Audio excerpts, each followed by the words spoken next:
Bonjour, Perrine Jean-Girard, psychologue clinicienne. Aujourd'hui, je vais continuer de vous parler des violences conjugales. Il existe ce qu'on appelle le cycle des violences, qui est très très bien répertorié. Si vous cherchez sur internet, vous trouverez forcément énormément d'images et de textes qui reprennent ce cycle, et j'aimerais le détailler avec vous, parce que je reçois à mon cabinet de plus en plus ces dernières années des femmes victimes de violences. Et elles n'ont pas conscience qu'il y a ce cycle de la violence et que c'est là qu'est le piège. Je vous explique pourquoi, parce que la violence, quand elle commence, elle est petite, ce sont juste des tensions, petit à petit, à un moment donné, il y a une agression, mais tout de suite après, il y a une justification, des espèces de fausses excuses, mais des excuses quand même, et puis hop, on repart sur une réconciliation, et le cycle recommence.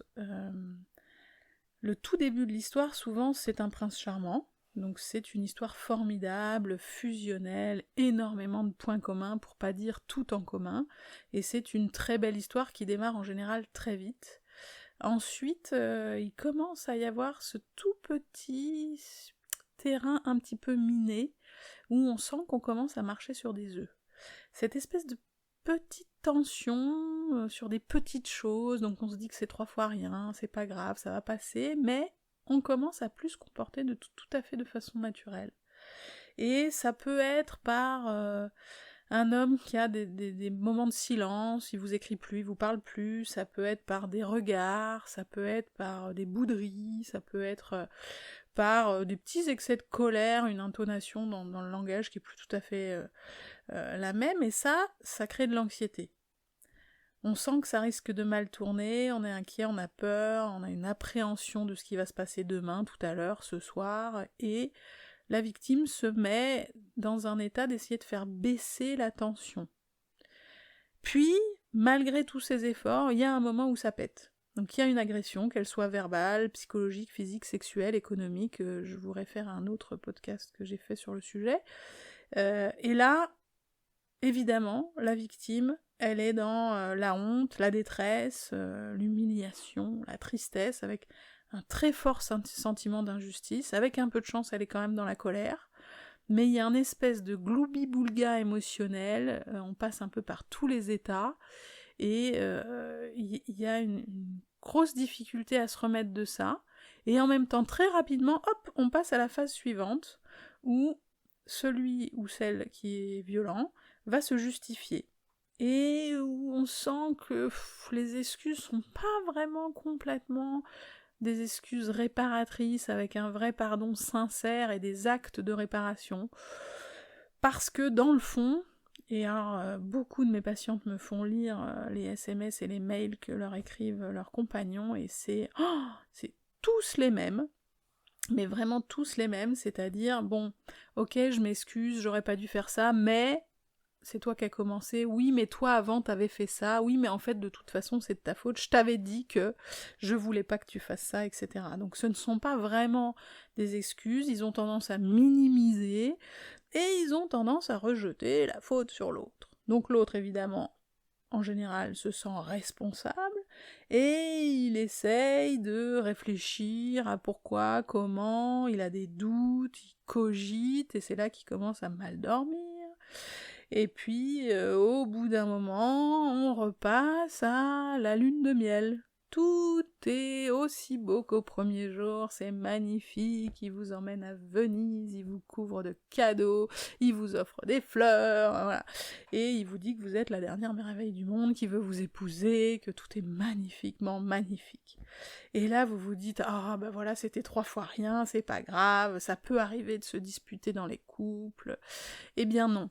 Dans un couple sain, oui, ça peut arriver de se disputer, tout à fait, mais en général, on en discute, chacun reconnaît sa part de responsabilité, on réfléchit à des solutions, et justement, le même cas ne se reproduit pas. Ça peut être d'autres tensions, évidemment, il y a toujours des moments qui sont compliqués dans les couples, mais on sent que après la discussion, c'est apaisé, vraiment.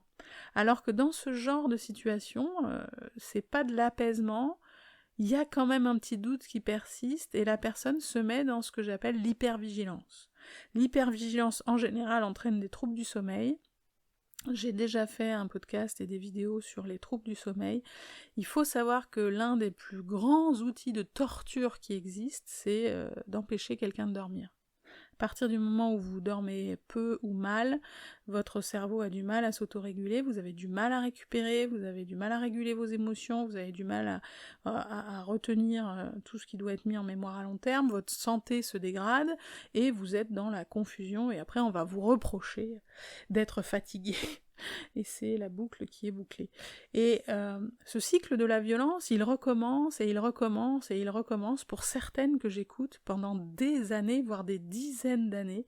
Et à chaque fois, elles ont l'espoir que ça change. Alors ce ça est très intéressant parce qu'en fait, elles changent au fur et à mesure des années. Plus ça va, plus elles restreignent leur vie, leurs intérêts, leur façon d'être, plus elles se moulent en caméléon à ce que l'autre veut. Et puis plus l'autre, il a tout pouvoir et la mainmise et ce qu'on appelle donc la relation d'emprise. Et on passe par des très très beaux moments, oui, mais en fait quand même on s'aime et on s'aime à la folie et dans les beaux moments c'est magnifique.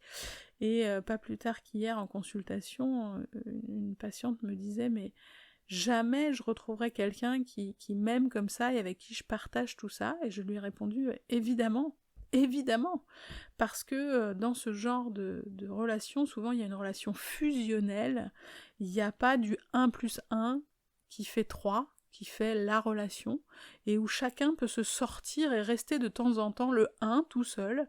Il y a une fusion et le 1 plus 1 continue de faire 1. C'est ça l'emprise, c'est le 1 plus 1 qui fait 1. D'où d'ailleurs les grosses problématiques quand il commence à y avoir une grossesse et des enfants au milieu. Je ferai un autre podcast sur ce sujet-là qui est très très très important, mais il est flagrant de voir que effectivement certaines personnes sont tombées une fois sur une relation toxique et ont réussi à s'en sortir et hop, ça recommence avec quelqu'un d'autre. Pourquoi ? Parce qu'elles n'ont toujours pas compris que ce cycle est infini tant qu'on n'a pas posé clairement ses limites. Et ça, pour moi, c'est pas le respect, donc non, quand tu fais ça, je m'en vais, je quitte la pièce, ou bah non, bah là, écoute, vraiment, ça fait 3 fois que je te le dis, écoute, moi je vais me promener dehors, ou ce soir je vais dormir ailleurs. Certaines ont l'intelligence de garder leur appartement ou d'avoir des solutions pratico-pratiques. La grosse difficulté, c'est quand il n'y a pas les moyens financiers, c'est quand vous avez déjà des enfants et que vous ne pouvez pas partir comme ça en laissant un bébé dans la pièce ou pour aller vous aérer. Et ça, l'agresseur l'a bien compris en général, hein, et il tend à restreindre votre périmètre de liberté, soit en vous demandant beaucoup de tâches ménagères, soit en vous laissant toute la charge des enfants, de l'administratif de la maison, enfin, ou en vous intimant de rester mince, belle, et où il faut être épilé, maquillé, avec les ongles faits, etc., et où vous n'en avez jamais fini de tout ce qui vous est demandé, et vous êtes éreinté le soir, et quand vous êtes tellement épuisé que vous aimeriez dormir, il dit « Ah bah non, moi maintenant je rentre du travail, c'est l'heure où moi j'ai besoin de raconter ma journée, où tu crois pas que tu vas dormir à 22h, hein ?» Voilà, et là vous en prenez pour des heures de discussion. Le propre dans la violence, c'est de vous noyer dans la discussion. J'ai beaucoup de patientes qui me disent « Ah, mais on communique, c'est incroyable comme on communique très très bien. » Non, une communication efficace, elle dure pas des heures où on a l'impression de devoir batailler pour essayer de rallier quelqu'un à son point de vue. D'ailleurs, dans un couple, on n'est pas obligé d'avoir toujours le même point de vue. On a juste besoin d'entendre le point de vue de l'autre. Et c'est là qu'on revient sur le 1 plus 1 qui fait 1, et où la personne croit que c'est ça l'amour. Mais non, l'amour, c'est pas la fusion.